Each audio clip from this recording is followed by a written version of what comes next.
Hey there, everyone, and welcome back to Utility Sports. Before we jump into today's video, I just want to remind you guys, hit that like button if you do enjoy what you see today in this video. Also, subscribe if you are new to Utility Sports. We're going to be doing a lot of different NBA content as we go throughout the playoffs, nearing the NBA draft as well. Of course, NBA free agency. We'll be doing a live stream on that day as well. So there's a lot of stuff you don't want to miss here. We might also be doing some jersey giveaways in the near future as well. So be subscribed so you don't miss out on any of this content.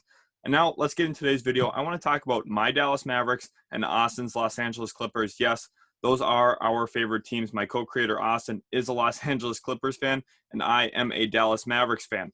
So it kind of makes for a little bit of a heated series here in round one. The fact that the Mavericks are facing the Clippers yet again this year in round one. Last year, of course, the Clippers got the better of the Dallas Mavericks in 6 games. But the Mavericks started this series out phenomenally, getting a win 113-103 in game one. Game two is tonight, the night I am recording this. And the big thing to talk about in this video is Kawhi Leonard. Is he going to defend Luka Doncic? And what I would do if I was running the Los Angeles Clippers, if I was Tyronn Lue, how I would manage Luka Doncic, honestly, because I think that there's a lot of different things you could try and throw at him to maybe mess up his timing, try and make him, make certain plays that he doesn't generally have to do. So we're going to talk about that a little bit in today's video. And we're also going to talk about this series as a whole. If the Mavericks can actually hold on, pull out this series. To be honest, I think these are two near championship level teams. I think the Clippers are a team that I could see hoisting the Larry O'Brien trophy. The Nets are going to be a tough team to get over. The Nets are my favorite. But in any given series, if something happens, a player goes down or something, the Clippers I look at as a team that could win the NBA Finals. And the Mavericks, if they get enough quality role play from both Tim Hardaway Jr. and Jalen Brunson this year, and if Kristaps Porzingis plays, 5 games of a series like the number 2 player on this team like he's supposed to, I think the Mavericks are a team that could really do some damage in the playoffs, Western Conference Finals, maybe even make the finals. Now, I don't know if they have what it takes to win quite yet. I think that they have a little bit yet to add onto this roster. I think they need a little bit more creation help. That's why Jalen Brunson's so big in this series, because he's really the only other creator that I trust on this Mavericks team in terms of a facilitator role. But looking at the series as a whole, let's start with Kawhi Leonard guarding Luka Doncic and what I would do to defend Luka Doncic. Of course, Luka in game one did have a 31-point triple-double, also had 11 assists, 10 rebounds. And that was in 41 minutes. So he's, playing a good majority of the game. That's what we're going to see. Kawhi Leonard played 41 minutes. Paul George played 40 minutes. The Stars are going to play in this series. It's a tough 4-5 seed. So how does Kawhi Leonard going on Luka Doncic, which is something Ty Lue hinted at, affect this series? Well, first of all, at this point, there's no better player in the NBA in terms of navigating the pick and roll defensively than Kawhi Leonard. He avoids screens better than anyone in the league. He is a real pick dodger. He is someone who can get under, but also has the length and size to still bother a shot with the way that he jumps up high on the screen to force a certain direction. That's something that I don't think a lot of people talk about with Kawhi Leonard. That's his greatest strength, and he's also a very aggressive defender. Even though he doesn't get a lot of steals, he takes the ball away. I think that he could put Luka Doncic in a position to maybe generate 1 or 2 extra turnovers in a game. If he's on him for 20, 30 minutes of a game, he's going to generate a few extra turnovers on Luka just because of his sheer length, size, his ability to read passing lanes and all that. I think that he's someone who's going to be problematic. And I also think one big thing is that they got to go full ball deny on Luka Doncic at this point. Similar to what we saw in the playing game between the Grizzlies and Warriors with Dillon Brooks going full ball deny, not even looking at the ball, just guarding Steph Curry like he's basically a cornerback. I think that the Clippers need to do that to Luka Doncic and say, okay, Dallas, what else do you have to beat us at this point? Because I'm looking at this Dallas roster, and yes, they got some nice players. They got some guys who really fit well off of Luka Doncic, but when Luka doesn't have the ball in his hands, it's a different story a little bit. Jalen Brunson's really the only other guy that can create for others on this team consistently, I feel. And you're looking at, probably having the ball fall into Kristaps' hands more frequently there at that point. He's going to have to be the guy that would make plays when Luka doesn't have the ball. And the Clippers, with the length that they have many different guys they can throw at Kristaps, especially as Serge Ibaka kind of comes back a little bit. He only played about 13 minutes in game one. I think he's going to probably jump up to 16 to 18 tonight. And then probably later into the series, probably 20-plus minutes a night for him. Also, Zubats is a guy you can throw at Porzingis. You just need to have some length on him. And also for Luka, I think that they got to start picking him up full court the entire way. and really, really forcing the ball out of his hands, probably double him in the backcourt even, get him to force it out, and then go into that ball deny. Obviously, if you're just going to send one guy at him down there, he's going to hold the ball. He's going to dribble it up himself, bring it up. There's not a lot of pressure there on him. But if you send that quick double, the flash double, and get back, at that point, sure, you're risking maybe playing a little bit of 4-on-3 basketball every once in a while. But again, it's the Mavericks' lesser players that you're allowing to kind of run the offense at that point. Then you go full ball deny into Luka Doncic. One other thing, I don't even think that this is as much about the individual matchup with who is exclusively guarding Luka Doncic. Now, I think Kawhi Leonard's going to do a better job than anyone else on this team for sure. But at the end of the day, looking at this Mavericks roster, a lot of what they do comes out of the pick and roll. We know how efficient Luka and Kristaps are together in the pick and roll, but also you have to look at, the Kleba pick and pop, the Dwight Powell pick and roll, everything else that they bring. Even Nico Melli, when he's in the game, brings you a little bit of that. And what teams have been historically doing to Luka Doncic is going up and sending that double high trap there, hedging super high over the screen and trying to force the ball out of his hands. The issue with that, like I said, I don't want the ball in his hands if I'm the Clippers. But the issue with doing that is he's a phenomenal passer. He has such good passing vision. He doesn't turn the ball over very often in those situations. And then you get a 4-on-3 situation where you're already close to the rim. You have your defense not really set up for this. You got some shooters out in the corners, and you guys are kind of spread out defensively. So for Clippers fans, you got to start hoping that with Kawhi Leonard being on him, you don't have to actually send that double high flare at him, the double high trap over the top of a screen. And the reason for that is because Luke is going to get his baskets anyway. In his isolation offense, he still scored 31 points. What I think the Clippers should do is try and limit him moving the ball, actually, instead of limiting. I think that they got to limit him having the ball to begin with, and then they got to limit him moving the ball once he has it. You have to look at this team. In game one, you got 21 points from Tim Hardaway Jr. You got another 18 from Dorian Finney-Smith. You got 14 from Kristaps, 15 from Jalen Brunson. If you give up that type of scoring to those other guys, you're not going to win the series, Los Angeles. You have to limit what the other guys are able to do. Dorian Finney-Smith, not going to be an isolation player. Tim Hardaway Jr., a little bit of isolation talent. Same with Kristaps. He can isolate a little bit. But Jalen Brunson, you're going to live with that if he's isolating. For Luka, you have to try and cover him with one guy. Don't let him make it easy for the others, in my opinion. I think that's going to be the downfall of the Clippers here if they continue to send that double high at him. I know how great Luka is. Luka's my favorite player in the league. He's phenomenal. He's going to get his baskets. At the end of the day, you might have to live with him scoring 40 points instead of 30 if it's to limit his assists to maybe 4 assists a game instead of 11. That 11 assists is what's going to kill you because every other player is playing in rhythm. They have momentum. Everyone's feeling good about the offense. What you want to do if you're the Clippers is try and stagnate this offense. Make Luka Doncic beat you every single possession one-on-one with your best defender being Kawhi Leonard. That is what you want to do. You want to send a collection of it. Now, obviously, every once in a while, you're going to want to vary it up, maybe surprise him with that double high trap over the top of a screen. But for the most part, you want to make sure that you are not allowing the others to get rhythm on this team.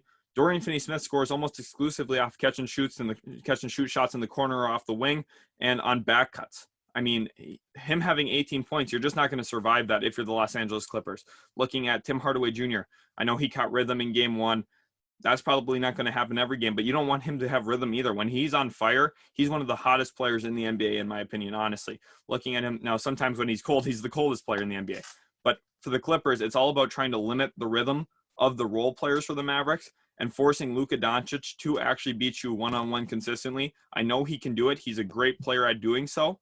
But at the end of the day, you're going to live with him scoring 40 instead of his 30 in order to not let Dorian Finney-Smith get his 18, to not let Tim Hardaway Jr. get his 21, to maybe try and slow down Jalen Brunson from picking up 15 points in 21 minutes. Those are just some of the things I think that they have to do with Luka Doncic. Again, deny him the ball. Try and take it out of his hands as much as possible and make the others beat you. But when he does have it, you can't let the others get easy baskets, finding rhythm. I hope that makes sense to you guys, what I'm trying to convey there. Now for the Clippers offensively, they've kind of got some of the same issues that we saw last year in the playoffs a little bit in terms of their isolation offense. Kawhi Leonard is asked to do a lot there. Paul George had a pretty nice game, scored 23 points. Of course, Kawhi Leonard had that vicious dunk on my boy Maxi Kleba.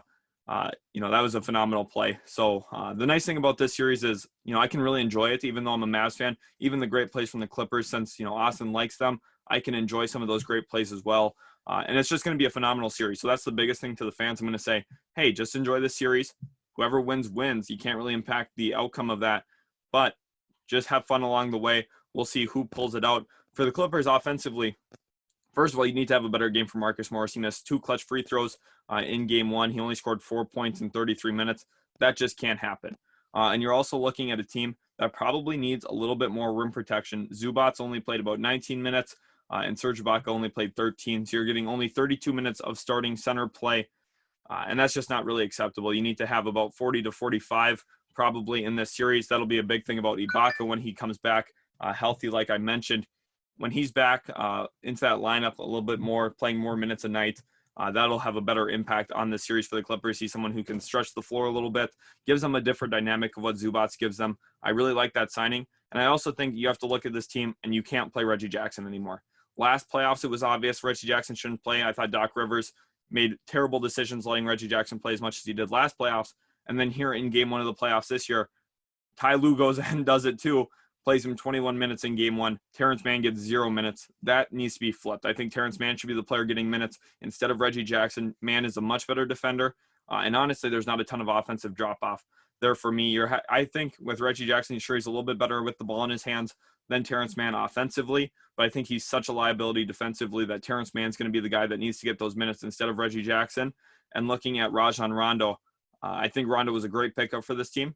Obviously didn't work out with Dallas, but I think if you're looking at this exclusively for Rondo, I think that he has to be utilizing the pick and roll game a little bit more, helping create easy baskets. I think Paul George has to be a little bit more active getting to the rim. That's something that he hasn't really done a ton since he got that injury playing for Team USA a long time ago. That kind of just altered his game a little bit. He's one of the best players going north and south. He's just got to get back to doing that more consistently. That's something I've been very vocal about for a while now.